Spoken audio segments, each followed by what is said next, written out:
श्री सरस्वती मैया की जय, श्री कृष्णचंद्र भगवान की जय। देखिए, आज हम चर्चा करने वाले हैं हवन करना व्यर्थ में घी जलाना है। देखिए, वर्तमान समय में एक ट्रेंड चल रहा है कि सनातन धर्म को जितना बुरा भला कहा जाए, जितनी निंदा की जाए, जितनी बुराई की जाए, उतना अधिक अच्छा समझा जाता है। बाकी दूसरे धर्म पर कोई उंगली नहीं उठाता है। उनको पता है कि अगर दूसरे धर्म के संबंध में कुछ बोले तो हमारे पिछवाड़े की हालतें खराब हो जाएगी। इसलिए भय बिनु होय न प्रीति। तो सनातन धर्म से किसी को कोई भय नहीं है, इसका कोई मालिक नहीं है जो इस धर्म की ऊपर सही और वास्तविक स्थिति को रख सके। देखिए, हवन के ऊपर विभिन्न प्रकार के लोग विभिन्न प्रकार की बातें करते हैं कि हवन करने से क्या होता है, फालतू घी जलाते हैं। अरे भाइयों, तुमने हवन की वैज्ञानिकता को समझा है? नहीं समझा है तो फिर उसके ऊपर व्यर्थ बोलने से क्या मतलब निकलता है। देखिए, हवन करने से वृष्टि होती है, वृष्टि से अनाज की उत्पत्ति होती है और अनाज की उत्पत्ति से हमारा पालन होता है, अर्थात यज्ञ ही हमारा पालन करता है। देखिए, यज्ञ क्यों किया जाए? जिस प्रकार हम कोई भी शुभ कार्य का प्रारंभ करते हैं तो उसके प्रारंभ में, शुभ कार्य के आरंभ में हम गणेश जी,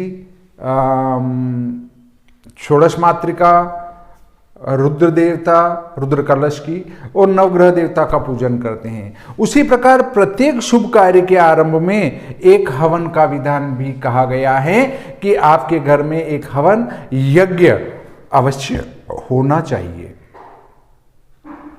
देखिए, आप इसके संबंध में ये देख सकते हैं कि अगर आप अलग अलग धर्म के अलग अलग लोगों के घर में जाकर देखेंगे तो वहाँ की वातावरण और सुगंध में अलग अलग अंतर रहेगा। जिस घर में रोजाना धूप, हवन, यज्ञ, दीप आदि होते हैं, उस घर में जाएंगे तो वहाँ की सुगंध और वहाँ बैठने के बाद जो सुकून मिलेगा उसमें अंतर, और एक जहां नहीं होता है वहां उसमें अंतर, और एक फिर दूसरे धर्म के घर में जाकर देखने पर उसमें अंतर। तो आप एक बार ये प्रत्यक्ष देखिए कि जिस घर में रोजाना धूप, दीप और यज्ञ आदि होते हों उस घर में बैठकर देखिए आपको कैसा लगता है। सूक्ष्म अनुभव कीजिए, फिर अलग अलग घरों में जाकर बैठकर देखिए आपको उसकी क्या अनुभूति होती है। अपने आप कह देंगे कि इस यज्ञ से क्या होता है। देखिए, किसान बिना कुछ सोचे अनाज को मिट्टी में मिला देता है। यदि उसके पास न हो तो कहीं से उधारी में लाकर मिट्टी में मिला देता है। यदि फिर भी कोई व्यवस्था न हो तो अपने गहने बेचकर वो अनाज को मिट्टी में मिला देता है, या अपने घर के बच्चों को भूखे रखकर भी वो अनाज को मिट्टी में मिला देता है। उसको पता है कि इस मिट्टी में डाले गए अनाज से मुझे सैकड़ों गुना अनाज की प्राप्ति होगी। वो ये नहीं कहता, अगर ऐसा कोई जो धर्म विरोधी व्यक्ति हो, जो इन चीजों को नहीं देखा हो, वो यही कहेगा कि देखो ये किसान कितना मूर्ख है, मिट्टी में अनाज को मिला रहा है, जबकि वो किसान बुद्धिमान है। क्यों? कि उसे पता है कि मेरे इसको मिट्टी में मिलाने से ये भूमि देवी, ये पृथ्वी माता मुझे इसका सहस्त्र गुना देगी। मिट्टी में मिलाने से सहस्त्र गुना मिलता है, शतगुणा, सहस्त्र गुणा नहीं, शतगुणा। मिट्टी में मिलाने से शतगुणा मिलता है, 100 गुना, और पानी में मिलाने से सहस्त्र गुना मिलता है। और यज्ञ में, अग्नि में हवन कर देने पर लक्ष गुना मिलता है। देखिए, आप अगर कोई पेट्रोल से चलने वाला वाहन जा रहा है तो उसकी बदबू से आपका सिर दर्द करने लगेगा। बस के अंदर अगर कोई बीड़ी पीता है तो जो नहीं पीते हैं वो अपना सिर पकड़ लेंगे, नाक ढक लेंगे। दूसरी बात, किसी ऐसी फैक्ट्री है जो शक्कर बन रही है, उसके पास से गुजरेंगे तो आपको नाक जोर से पकड़ना पड़ेगा, भयंकर बदबू आएगी। कहीं गुड़ की फैक्ट्री चल रही है तो आप देखेंगे कि वो पूरे एक लंबे एरिया में सुगंध फैलाएगी। एक मिर्च एक व्यक्ति खाएगा तो वो उसी को प्रभावित करेगी, परंतु वही जब अग्नि में डाल दी जाएगी तो पास पड़ोस वाले भी कहेंगे कि अरे ये क्या हो गया, छींकने लग जाएंगे। इसी प्रकार हींग अकेले खा लेंगे, उससे कुछ नहीं होगा, पर जब अग्नि में पका के खाएंगे तो पड़ोसी भी कहेंगे कि अरे कहीं कड़ी बन रही है। उसी प्रकार यज्ञ नारायण में आहुति डाली जाती है तो वो इस प्रकार से लक्ष्य गुणित होकर फल प्रदान करती है। देखो, यज्ञ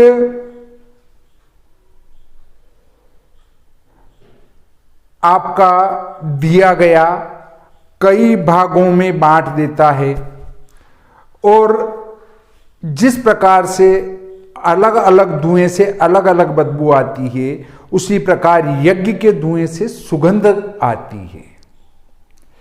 कभी कोई ऐसा कहते हुए नहीं मिलेगा कि अरे ये हवन हो रहा है और मेरा सिर दर्द हो रहा है। हवन से कभी सिर दर्द नहीं होगा, यज्ञ से कभी सिर दर्द नहीं होगा। एक तो आप निरंतर 5 यज्ञ करें, उसके पास में जो खड़े पेड़ पौधे हैं आपको लहलहाते हुए मिलेंगे, और एक किसी फैक्ट्री के पास हो या दुर्गंध के पास हो, वे पौधे आपको मुरझाए मुरझाए से महसूस होंगे। हरे भरे तो होंगे पर मुरझाए से महसूस होंगे। ये हवन की वैज्ञानिकता है। अब हवन करने से उसके 3 भाग होते हैं। पहला भाग राख के रूप में पृथ्वी पर रह जाता है।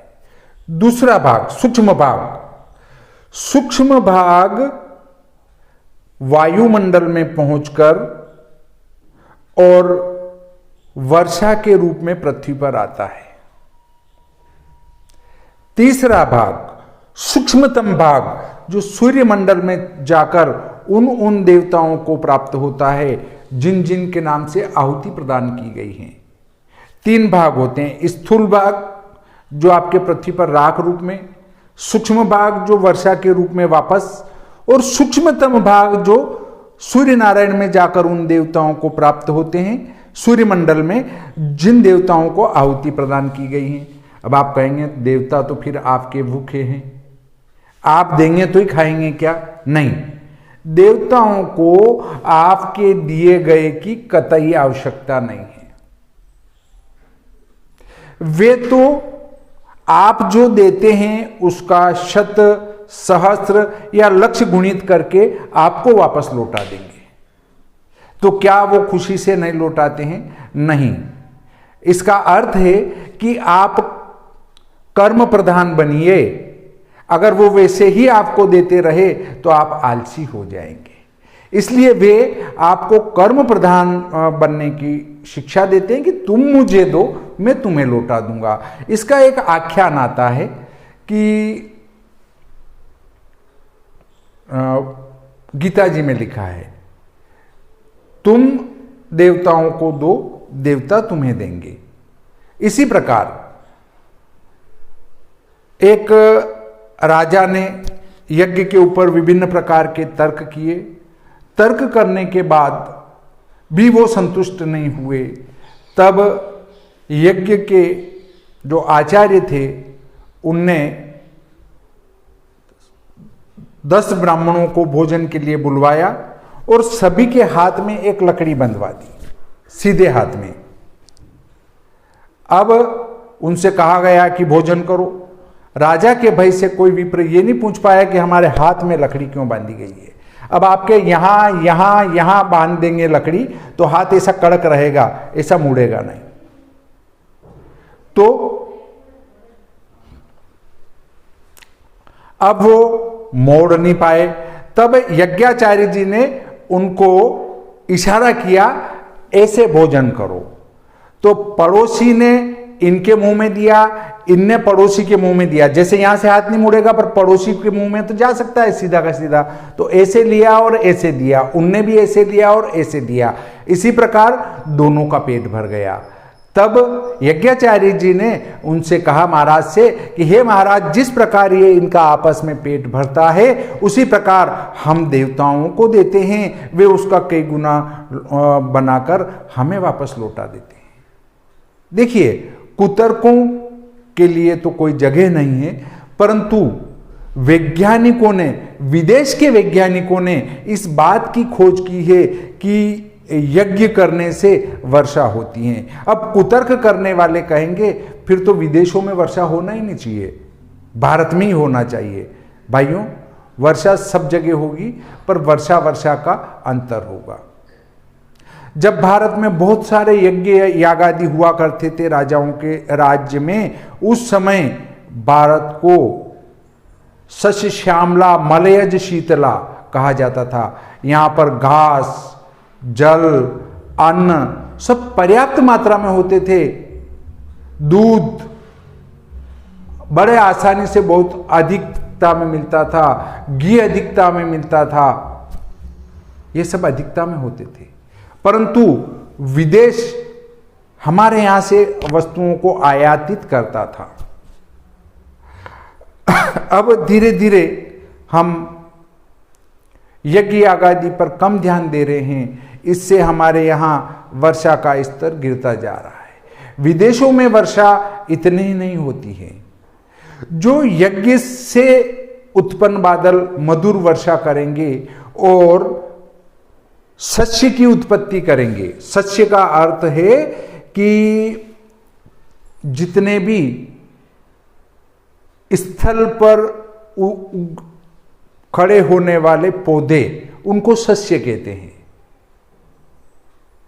तो वो जो पौधे उत्पन्न होंगे वो अधिक मात्रा में उत्पन्न होंगे और अच्छे फल देंगे और स्वास्थ्य वर्धक फल देंगे।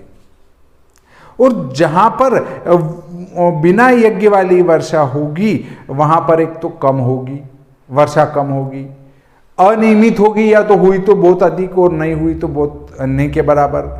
और वहां उत्पन्न होने वाला अन्न इतना गुणकारी नहीं होगा जो यहां का अन्न गुणकारी होगा। तो देखिए, यज्ञ के लिए कोई ये कहेगा कि फिर तो हम ऐसा करें कि एक जो ट्रेन चलती है, अब उस ट्रेन में हम डाल देंगे घी और ये सब डाल दें, तो वो तो एक जिले, एक ही नगर में, एक ही स्थान पर वितरित करेगा यज्ञ तो, और ट्रेन में डालकर वो कोयले वाली ट्रेन में, तो वो तो पूरे भारत में वितरित कर देगा। नहीं, ऐसे घी और शाकल्य व्यर्थ जलाने से आपको कोई फायदा होने वाला कतई नहीं है। उसके लिए मंत्र होना चाहिए, समंत्रक आहुति होना चाहिए। अगर आप अमंत्रक तो मुट्ठे भर के भी डाल रहे हैं, उसका कोई अर्थ नहीं निकलता है। मैंने ऐसे लोग भी देखे हैं जो मुट्ठे भर भर कर आहुति डाल रहे हैं, उनका कोई अर्थ नहीं है। जब तक आप मंत्र सहित आहुति प्रदान नहीं करेंगे देवता उसको ग्रहण नहीं करेंगे। और व्यर्थ में दी गई आहुति भी देवता ग्रहण नहीं करेंगे। व्यर्थ कैसे? जैसे एक तो हाथ हमारा जो चल रहा है घुटने के अंदर से चलना चाहिए, घुटने के बाहर से ऐसे तिरछी दी गई आहुति को वे ग्रहण नहीं करते, या ऐसे बैठे हैं और ऐसे आहुति दे रहे हैं, देवता ग्रहण नहीं करेंगे। देवता ग्रहण कैसे करेंगे? छोटे बच्चे को दिया गया भोजन वो ग्रहण करते हैं। छोटे बच्चे को कैसे? हम ऐसे देते हैं, 2 उंगलियों पर लेके ले बेटा खा। उसी प्रकार देवताओं को भी इन 2 उंगलियों से, बीच की ये उंगलियां अलग रहे, इन 2 उंगलियों के ऊपर रखकर आहुति सीधे हाथ से देंगे। ऐसा नहीं करेंगे, ऐसा नहीं करेंगे, हाथ को झटकेंगे नहीं, वो ऐसे आहुति देंगे तो वो ग्रहण करेंगे। दूसरी बात, आहुति में कब लगना चाहिए? अग्नि देवता सीधी आहुति ग्रहण नहीं करते हैं, वे अपनी पत्नी के माध्यम से या पत्नियों के माध्यम से आहुति ग्रहण करते हैं। उनकी 2 पत्नियां हैं, स्वाहा और स्वधा। स्वधा पितरों के लिए आहुति पहुंचाती है और स्वधा, स्वाहा, एक बार चूक गया मैं कहने में, स्वाहा देवताओं को आहुति पहुंचाती है और स्वधा पितरों को आहुति पहुंचाती है। अगर आप स्वाहा कह रहे हैं तो वो स्वाहा नाम की अग्नि की पत्नी आहुति लेकर अग्निदेव को देगी और अग्नि देवता उस आहुति को उस देवता तक पहुंचाएंगे। अगर आप स्वधा कहकर आहुति दे रहे हैं तो स्वधा नाम की पत्नी उस आहुति को लेकर अग्निदेव को प्रदान करेगी और वे जो है अग्नि देवता पितरों को वो आहुति पहुंचाएंगे। तो देखिए आहुति कब लगे? स्वा और हा के बीच में आहुति अग्नि में लग जानी चाहिए। अगर स्वाहा के देने के बाद अगर आप आहुति लगाते हैं तो वो महत्व की नहीं रहेगी। स्वा और हा के बीच में आहुति प्रदान करनी ही होगी। तो इतना जब हमारे यहाँ सूक्ष्म विधान पाया जाता है तब वो आहुति उन देवताओं तक पहुंचती है। उसके 3 भाग हो जाते हैं। स्थूल भाग पृथ्वी रख लेती है, पृथ्वी माता। सूक्ष्म भाग वायुमंडल में मिलकर सहस्त्र लक्ष्य गुणित हो जाता है, लक्ष्य गुणित होकर वर्षा के रूप में पृथ्वी पर आता है। और उसका सूक्ष्मतम भाग जो है सूर्यमंडल में जाकर वो उन देवताओं को प्राप्त हो जाता है जिन देवताओं को वो आहुति प्रदान की गई है। तो देखिए इसके बाद यज्ञ भी एक नारायण का स्वरूप है जिसमें अंबा माता होते हैं, देवी माँ, उसमें ब्रह्मा विष्णु महेश होते हैं। इन सबकी पूजन होने के बाद यज्ञ नारायण में आहुति दी जाती है। आजकल जो ऊपर हवन कुंड रखकर आहुति दी जा रही हैं वो निरर्थक हैं। हवन कुंड आपने लोहे का बना लिया, तांबे का बना लिया, पित्तल का बना लिया, चांदी का बना लिया, सोने का बना लिया, वो सब निरर्थक है। जितना पृथ्वी के अंदर गड्ढा होना चाहिए उतना गड्ढा हो, कंठ हो, तब जाकर वो यज्ञ आपको फल प्रदान करेगा, अन्यथा वो आपके लिए हानिकारक सिद्ध होगा। ऐसे कुंड की बजाय तो आपको स्थंडिल के ऊपर ही हवन कर लेना चाहिए। तो देखिए यज्ञ के ऊपर विभिन्न प्रकार के उत्पन्न होने वाले व्यर्थ के फेंक पट्टियों पर विश्वास न करते हुए, जिस प्रकार किसान किसी की बात में न आकर अपने खेत के अंदर विधि विधान से अनाज को बोता है, उसी प्रकार हम सनातन धर्मी इस विश्व के भले के लिए यज्ञ रूपी अनाज को बोते हैं। वो हमें अनाज बोकर तो किसान भौतिक लाभ की प्राप्ति करता है और यज्ञ करने के बाद हम किसको आध्यात्मिक लाभ की प्राप्ति करते हैं। इसलिए यज्ञ अवश्य करना चाहिए। हमारे शास्त्र तो ये कहते हैं कि वर्ष में एक बार घर के अंदर वास्तु शांति अवश्य ही हो। लोग तो गृह प्रवेश करते हैं, उस समय वास्तु शांति कराकर इतिश्री मान लेते हैं, परंतु घर के अंदर तो प्रतिवर्ष वास्तु शांति होना चाहिए। कोई न कोई वास्तु दोष आ ही जाता है, उसके लिए वास्तु शांति हो। अगर आप वास्तु शांति न करा सकते कोई दिक्कत नहीं, पर वर्ष में कम से कम 2 बार नवरात्रि आती हैं तो 2 बार यज्ञ तो अपने घर में होना ही चाहिए। 2 बार न कर सकें तो वर्ष में 1 बार अपने घर में विप्र को बुलाकर यज्ञ कराना ही चाहिए। हमारे एक मित्र हैं, वे कहते हैं कि पैसे वाले ब्राह्मण को खिलाने से अच्छा किसी गरीब ब्राह्मण को खिलाना चाहिए। मैंने कहा आप तो गरीब व्यक्ति को खिलाइए, कोई आपके बाहर बैठा नहीं है कि साहब मुझे भोजन कराओ।